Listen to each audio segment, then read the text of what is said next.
Hello students, हर घर में हमारा टॉपिक है साउंड। तो इस वीडियो में हम मेनली टॉपिक्स कवर करेंगे।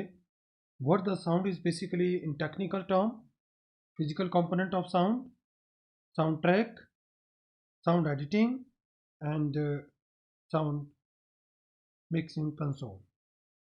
So let us start. What the sound is basically in technical term. Sound students, वैसे तो आप सभी अवेयर हैं, साउंड आवाज़ जैसे हम अभी बात कर रहे हैं तो आप तक ये जो आवाज़ पहुंच रही है ये भी एक साउंड है। लेकिन एक्चुअली साउंड टेक्निकली किस तरीके से हमारे कानों तक पहुंचती है ये हमें समझना होगा। Sound sound is created moment sound is created when something vibrate and send waves of energy vibration into year. हमारे कानों तक साउंड पहुंचती कैसे? बेसिकली जब भी साउंड जनरेट होती है तो उसकी जो वाइब्रेशंस होती हैं, यहाँ में रख लें कि वेव ऑफ एनर्जी, वो वाइब्रेशन हमारे कानों तक पहुंचती है। The vibration, which is sound, travel through the air or another medium, solid, liquid or gas, to the ear.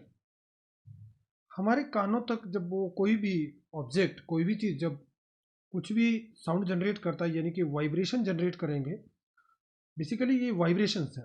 तो वाइब्रेशन हमारे कानों तक पहुंचेगी कैसे? बीच में जो हमारा ब्लैंक जगह है उसमें अगर कोई सॉलिड, लिक्विड और गैस, ये मीडियम होना ज़रूरी है। Means sound does not exist in the vacuum और स्पेस।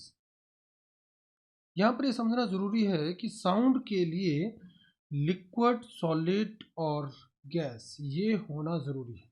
लाइक जैसे हम बात कर रहे हैं तो बीच में हवा एक मीडियम हमारे पास आती है। अगर हम किसी ऑब्जेक्ट को लाइक एक कॉर्नर से पकड़ा हुआ है तो दूसरे कॉर्नर पर उसकी आवाज़ सुनने को मिलेगी क्योंकि वो सॉलिड मटेरियल है। या फिर पानी में मान लीजिए हम आवाज़ सुन पाते हैं, वो इसी वजह से क्योंकि वो एक लिक्विड फॉर्म है। इट मीन्स वैक्यूम में हमारे पास साउंड ट्रैवल नहीं होगी। ऑब्जेक्ट बेशक वाइब्रेट होगा लेकिन वो वाइब्रेशन हमारे कानों तक नहीं पहुंच पाएगी। क्यों? क्योंकि साउंड को ट्रैवल करने के लिए कोई मीडियम चाहिए। तो वैक्यूम मीन्स जैसे हमने देखा होगा स्पेस पर हवा नहीं है, तो इट मीन्स वहाँ साउंड नहीं पहुंच पाती है एक जगह से दूसरी जगह तक। The stronger the vibration, the louder the sound. जितनी ज़्यादा किसी ऑब्जेक्ट की वाइब्रेशन होगी, साउंड में लाउडनेस भी उसी के अकॉर्डिंग रहती है। Sound change depending on how fast और slow an object vibrate. Sound में चेंजेस कैसे आते हैं, यानी कि वाइब्रेशन किस तरीके से हैं उस पर डिपेंड करता है। तो ये जो वाइब्रेशन हमारे पास आती है, हमारा दिमाग जो है उन वाइब्रेशन को ट्रांसलेट करता है हमारे अंडरस्टैंडिंग फॉर्म में। तो वो हमारा दिमाग इस काम को करता है कि उन वाइब्रेशन को कैसे कैप्चर करना है। बेसिकली क्या है साउंड, क्या है? ये वाइब्रेशंस हैं जो मीडियम यानी कि सॉलिड, लिक्विड और गैस के थ्रू मूव होती है। तो ये थी हमारे पास साउंड के technical term. Now some physical components of sound. Sound से जुड़ी हुई कुछ टेक्निकल टर्म जिनमें हम सबसे पहले हमारे पास है wavelength. The minimum distance in which A sound wave repeated itself is called its wavelength. That is the length of one complete wave. यानी कि minimum distance eight which the sound wave repeated itself, जब खुद को वो repeat करती है उस distance को। जैसे यहाँ पर एक साउंड वेव आई, उसके बाद दूसरी साउंड वेव आई, तो ये वन वेव लेंथ मानी जाएगी।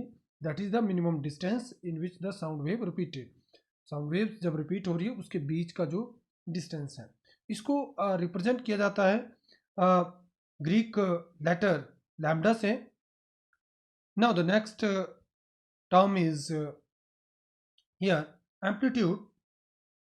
When a wave passes through a medium, the particles of the medium get displaced temporarily from their original undisturbed position. जब वेवलेंथ, जब कोई भी ऑब्जेक्ट वाइब्रेट होता है तो जो वो वाइब्रेशन है, जैसे मैंने अभी आपसे शेयर किया कि जो वाइब्रेशन हमारे तक पहुंचती है वो किसी मीडियम के थ्रू पहुंचती है। मीडियम हमारे पास सॉलिड, गैस और लिक्विड हो सकता है। तो जनरली मैं एक एग्जांपल लूँगा। यहाँ पर हम जैसे मान लीजिए पानी में पत्थर फेंकते हैं तो देखा होगा आपने कि वो वहाँ पर उस पत्थर से भी हमारे पास जो पानी में मूवमेंट्स होती हैं। इसी तरीके से जब हमारे पास मीडियम में, चाहे वो सॉलिड है, चाहे लिक्विड है, चाहे वो गैस है, उनमें से जब वाइब्रेशन ट्रैवल होगी तो वो जो मीडियम है उसके पार्टिकल जो डिस्प्लेस्ड होते हैं टेम्परेरली उसके ओरिजिनल पोजीशन से, the maximum displacement of the particle of the medium from their original undisturbed position when a wave passes through the medium is called amplitude of the wave। तो कितनी displacement हुई जो उसके undisturbed position से, और वो जब वाइब्रेशन ट्रांसमिट हुई तो उसमें जो वो डिस्टर्ब हुए पार्टिकल, उसका जो डिफरेंस है दैट इज कॉल्ड एम्पलीट्यूड। यानी कि वो पार्टिकल जो हैं वो कितने डिस्टर्ब हुए, या आप यहाँ पर नोटिस करेंगे that is here the displacement. तो वो कितना डिस्प्लेस हुए पार्टिकल जब वाइब्रेशन पास हुई, तो उसको हम एम्पलीट्यूड की टर्म में रिप्रेजेंट करते हैं। Now next term is here frequency. The number of complete wave और cycle produced in a 1 second is called frequency of the wave. यानी कि 1 सेकेंड में वो कितनी बार वाइब्रेशन हुई, तो उसको हम यहाँ पर फ्रीक्वेंसी कहेंगे। ठीक है। For example, if 10 complete waves or vibrations are produced in a 1 second, then the frequency of the wave will be 10 hertz or 10 cycle per second. That is called frequency. These are the few terms as per your syllabi. Terms तो बहुत सारी है, लेकिन हम limited सी term यहाँ पर discuss कर रहे हैं आपके syllabus के according. Now, the next term is here sound track. Soundtrack. The term soundtrack refer to the several things depending on the use.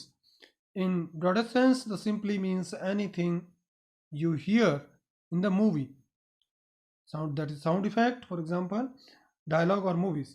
यानी कि किसी भी मूवीज में हम किसी पर्टिकुलर टाइम में जब हम उसमें साउंड इफेक्ट सुनते हैं, डायलॉग सुनते हैं और म्यूजिक सुनते हैं, तो उसको हम साउंड ट्रैक कह देते हैं।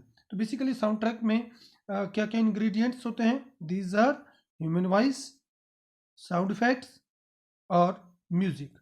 लाइक हम कोई भी, जैसे सपोज करें आप मूवी देख रहे हैं तो उसमें ह्यूमन वॉइस होगी, साउंड इफेक्ट्स हो गए और म्यूजिक होगा, तो इसको कंप्लीट को हम क्या बोल देते हैं? One sound track. तो इनके मिक्सिंग को हम क्या कहेंगे? Sound track. Next is here sound editing. Sound editing. What the sound editing is basically? Generally, sound जैसे हम कहें कि हम बात कर रहे हैं तो ये आपको ओरिजिनल फॉर्म में ये साउंड जा रही है, लेकिन आपने नोटिस किया होगा सीरियल्स में, मूवीज़ में कि जो साउंड है उसमें भी एडिटिंग की जाती है। उसमें से जो उसकी क्वालिटी में उसके साथ म्यूजिक ऐड कर दिया जाता है। तो these are the few editing features. Now let us try to understand with the different points. Art of producing great quality of sound for mixing or implementations and processing. यानी कि sound में भी quality को improve किया जाता है। तो quality of sound, how it can be improve and what are the improvement done. तो सी है, sound editing is a laborious task and meaning making noisy and lousy recording sound good. Sound editing बड़ा time consuming process होता है। Mainly जैसे हम film industry की बात कर रहे हैं तो उसमें लाइक साउंड के साथ कोई आउटसाइड से नॉइज़ आ रहा है तो उसको भी आप कंप्यूटर की मदद से मिनिमाइज कर सकते हैं, कम कर सकते हैं।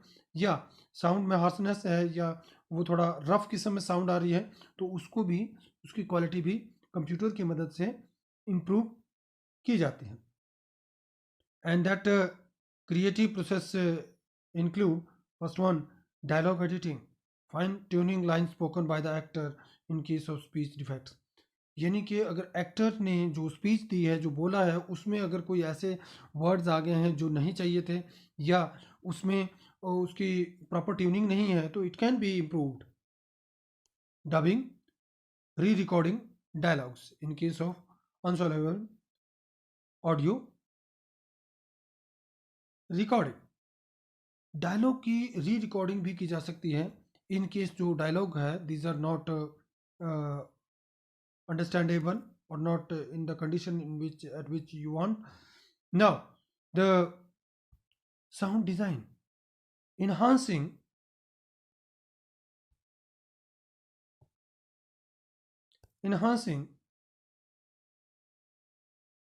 original audio with sound effects and filter, यानी कि जो हमारी ओरिजिनल ऑडियो है उसमें साउंड इफेक्ट और फिल्टर्स को ऐड करना.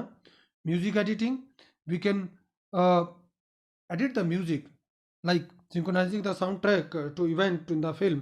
जब भी मान लीजिए कोई डायलॉग बोले जा रहे हैं उसके साथ बैकग्राउंड में म्यूजिक ऐड करना है तो it can be done, and that's a part of mixing also. Finally, adjusting the level, equalizations and dynamic of the track in the program to focus the attention of important audio cue and dialogues. आपने देखा होगा कि जब भी कोई serials या movies आपने notice की तो उसमें जो साउंड है वो अकॉर्डिंगली इंक्रीज और डिक्रीज हो जाती है किसी एक पर्टिकुलर बात पे फोकस करने के लिए. तो जैसे कोई पर्सन बात कर रहा है तो उसकी साउंड कम कर सकते हैं, ज़्यादा कर सकते हैं, बैकग्राउंड म्यूजिक की आवाज़ कम ज़्यादा कर सकते हैं, और डिफरेंट सिचुएशन में डिफरेंट साउंड जो हैं वो पास ऑन की जाती हैं. तो these are the that is the concept of sound editing. Now, sound editing के लिए हमारे पास जो, आप ये रख लीजिए कि जो इंस्ट्रूमेंट यूज़ किए जाते हैं उसमें से है मिक्सिंग कंसोल. तो एक जो इंस्ट्रूमेंट है यह है mixing console. A mixing console is a electronic device for combining sound of many different audio signals. Mixing consoles are used in many applications including recording studio, public address system, nightclubs, broadcasting, film post productions, etc. तो what is the basically mixing console? आपने इससे मिलता जुलता जो equipments हैं वो notice किए होंगे. पब्लिक एड्रेस सिस्टम, यानी कि डीजे वाले के पास भी आपको पास एक बेसिक सा मिक्सिंग कंसोल पड़ा होता है, और फिल्म इंडस्ट्री में इसको यूज़ किया जाता है, रिकॉर्डिंग स्टूडियो में इसको यूज़ किया जाता है. मूवीज़ में आपने रिकॉर्डिंग स्टूडियो में मिक्सिंग कंसोल्स का एग्जांपल देखा होगा. इसमें वेरियस इनपुट्स, जो वेरियस सोर्सेज से आती हैं इनपुट्स वो डाली जाती हैं, और यहाँ पर जो बटन्स, वेरियस बटन्स की मदद से ये उसमें जो उसकी साउंड जो इनपुट्स है उसकी साउंड्स कितनी आउटपुट में प्रोड्यूस करनी है, डिफरेंट डिफरेंट जो इनपुट्स है साउंड्स की उनकी, तो इस मिक्सिंग कंसोल्स के थ्रू जो है वेरियस साउंड्स को कंबाइन किया जाता है. तो स्टूडेंट्स, हमने इस वीडियो में जो आपके सिलेबस के अकॉर्डिंग एक लिमिटेड सा कंसेप्ट डिस्कस किया है साउंड से रिलेटेड, और नेक्स्ट वीडियो में हम कवर करेंगे video editing and how the video is handled. So आज की इस वीडियो में इतना ही. Thank you.